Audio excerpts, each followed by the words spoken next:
esse processo de inovação das empresas Uhum. que lá atrás, a importância desse processo de inovação, como é que você vê isso? Uhum. Bom, conta um pouco Essa fase. dessa parte aí do satélite para o online, e aí tá no online, como é que eu me diferencio? Bom, vou chamar os tops do Brasil e fazer uma coisa também que foi muito importante para vocês, que foram, no meu ponto de vista, que foi regionalizar. É trazer o Uhum. gaúcho, é trazer o Sim, paulista, então vocês misturaram os sotaques. sim, sim. E aí vocês se aproximam do cliente. Experiência do cliente, com o cliente desde sempre, talvez sem pensar nesse termo que hoje em Não, dia é total. fabuloso, que é a experiência do cliente.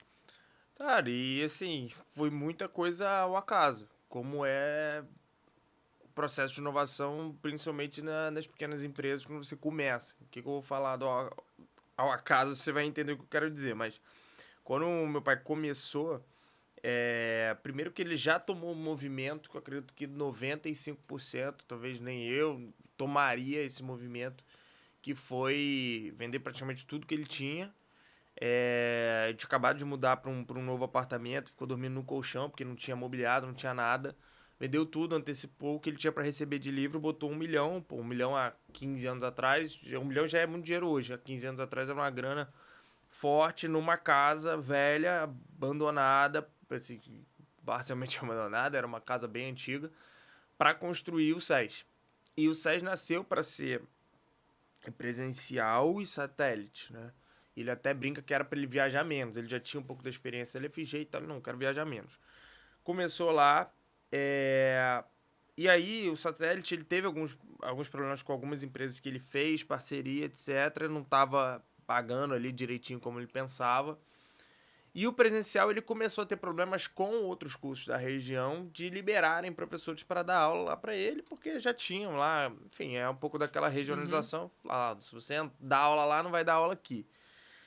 E aí, no final de 2009, a gente tava. O primeiro ano foi no início de 2009. No final de 2009, a gente tava numa situação complexa, assim. Na virada para 2010 era uma situação bem, bem ruim, assim, bem a ponto pô, cara, será que a gente vai conseguir continuar as atividades ou não?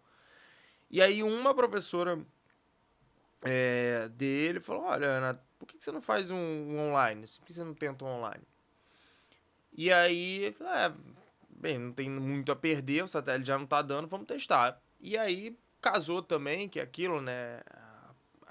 A sorte tem que também fazer parte da equação. Tem um concurso para auditor fiscal do trabalho, que é a área mestre do meu pai, né? Meu pai é da área trabalhista.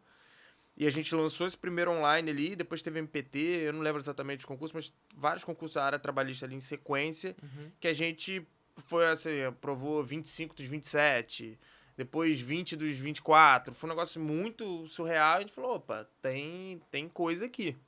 Tem coisa aqui, as pessoas estão começando a virar essa chave e faz sentido a gente continuar no online. Ali a gente enxugou a parte, tirou a parte satelitar, enxugou bem o presencial e começou a focar no online. Mas naquele momento, como você disse, era queimar CD, né? Que a gente falava assim, o cara pegava o CD lá com as aulas, levava o motoqueiro, né? Levava pra Boa Viagem, assim, sei lá, sair da Barra aqui pra ir pra Zona Uhum. Sul no Rio. Levava pra queimar, esse processo todo durava 2 dias e tudo, um dia ou 2 dias, era complexo. E além da dificuldade das pessoas assistirem online, tinha uma resistência muito grande à compra online, né? Porque Uhum. hoje, beleza, você aproxima seu celular e tá tudo certo, né? Naquela época não era Sim. tão simples a compra online. E eu lembro que tinha o R7, eu tinha um ou outro que fazia online. E aí você falava, poxa, vocês regionalizaram. A regionalização, ela veio muito mais como uma resposta a gente ter sido proibido, vamos dizer assim, de ter outros professores locais de Recife dando aula conosco, do que necessariamente algo já muito estruturado para ter vários sotaques. Depois a gente foi percebendo que não, legal, cara, eu consigo pegar uma audiência de lá, uma audiência de cá, misturo todos os sotaques, não fica um negócio regionalizado. Mas inicialmente ela surgiu mais por conta desse boicote de cursos presenciais com a gente pegar professores de Recife.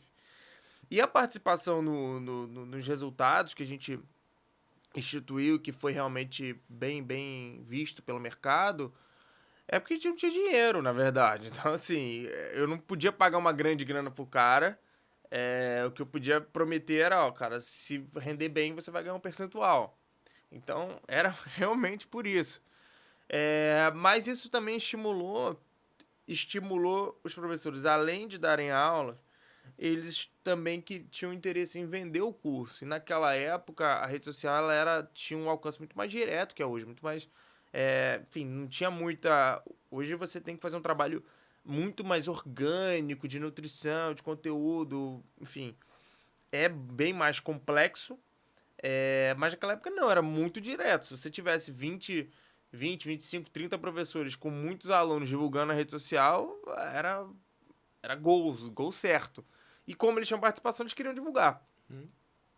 E a gente, com isso, também atacou um ponto que era uma coisa que, principalmente os grupos de fora, tinham muita dificuldade de entender, por que você precisa regravar a aula, né?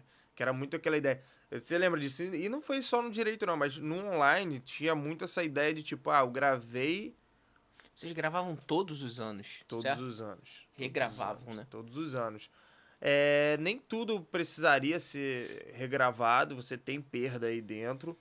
Mas a gente percebeu também que, assim, você achar que você tinha um ativo mega durável ali na aula não era muito caminho, porque, principalmente no mundo que a gente vivia, né, as mudanças eram muito constantes, o aluno percebia, a aula fica velha rápido, o professor também evolui, né, quando ele vai dando mais aulas e tal.